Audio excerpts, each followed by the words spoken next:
السلام علیکم ورحمت الله وبرکاتو.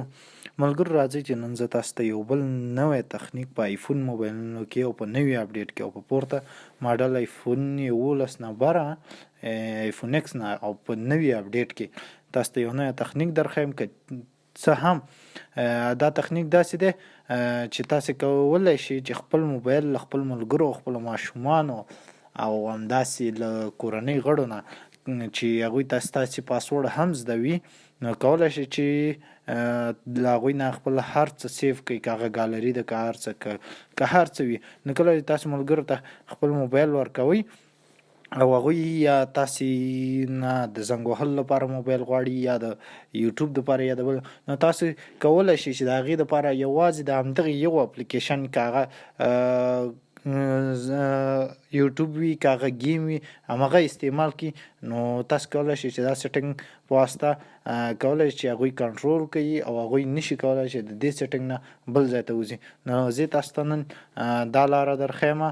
نو که تاسو زمونږ یوټیوب نه یې سبسکرایب کړی نو زمونږ یوټیوب در سره سبسکرایب کړئ او ویډیو هم در سره لایک کړئ. نو راځئ ملګرو چې زه تاسو ته دا طریقه در وښیم.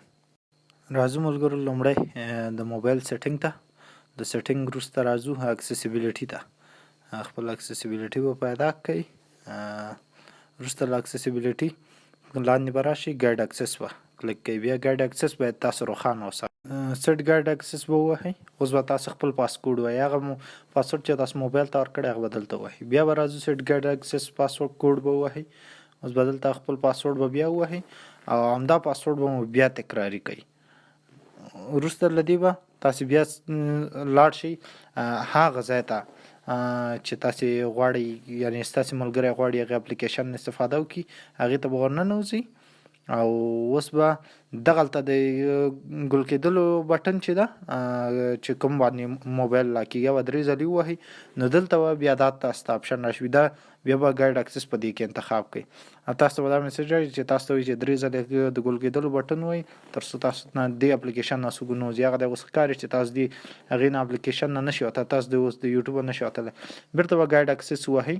اوس تاسو کولی شئ دا پاسکوډ به ووهئ. بیا تاسو کولی شئ چې اوس له دې اپلیکیشن نه بیرته ووځئ. نو دلته تاسو ته اوس لیکي چې ګایډ اکسس اینډډ، مطلب ګایډ اکسس چې دی دغه برخې نه دا پای ته ورسېده.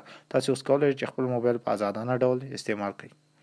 نو ملګرو دا زموږ ویډیو که ستاسو د ویډیو خوښه شوې وي چینل در سره سبسکرایب کړئ او ویډیو در سره لایک کړئ. مننه.